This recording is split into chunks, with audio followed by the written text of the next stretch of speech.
Цас бутарсан өвлийн нэгэн сайхан өдөр өвгөн ойгоор явж байв. Нохойн ардаас нь даган гүйсээр. Гэтэл өвгөн бээлийг хайснаа мэдгүй цааш яваад өглөө.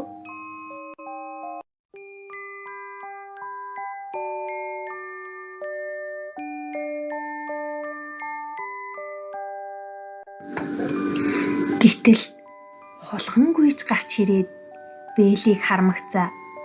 Би энд амьдрнаа гэж хэлээд дотор нь шургаад орчихов.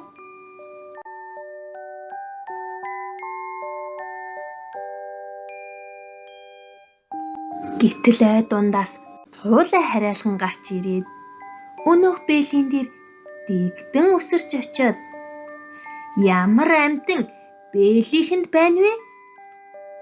Гэхэд нүхэнд амьдардаг хулхан байна.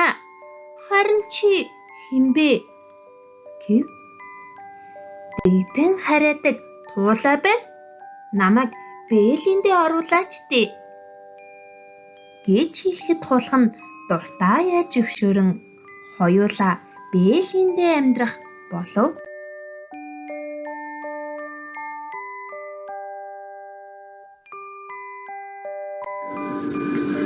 Үнэх бас явж байгаад бээли дээр гүйгээд ирэв.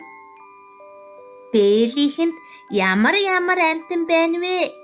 Гэхэд нүхэнд амьдардаг хулхан дэгдэн хараадаг туулай байна. Харин чи хэн бэ? Үнэг их чинь байна. Намайг цуг амьдрахыг зөвшөөрөөч дээ. Гэтэл тэг хэмээн дуртаяа зөвшөөрөн бээлиндээ оруулав.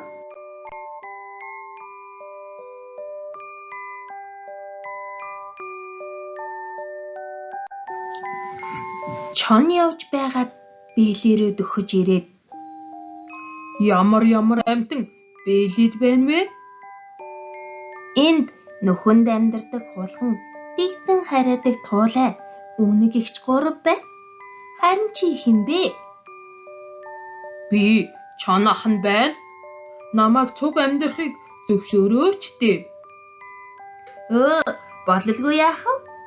Тэг гэхэд чон шурган ороод дөрүүлээ наашаачгүй цаашаачгүй шахалдан сууцгааж байв.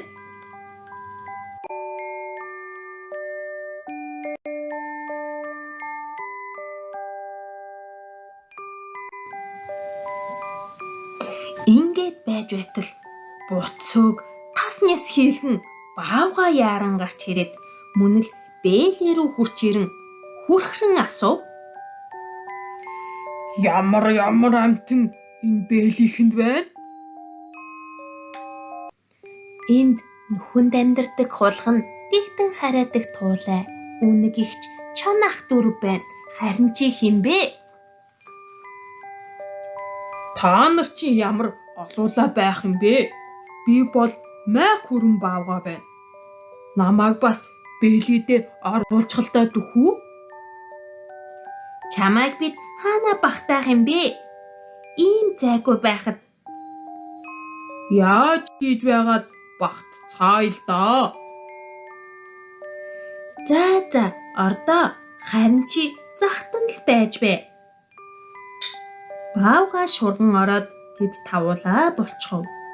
Тэд нар маш их шахталзан бээлийг яг л хагарах гэж байгаа мэт байв.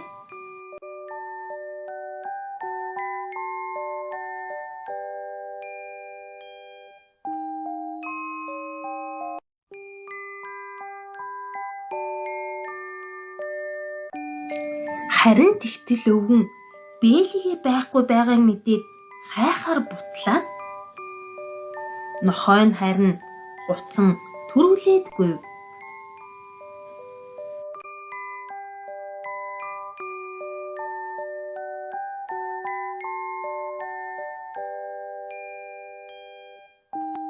Нохой хуцах чимээ гарч бээлийн доторх амьтад айгаад бээлийнээс үсрэн гарч гүйн алга болцгоо.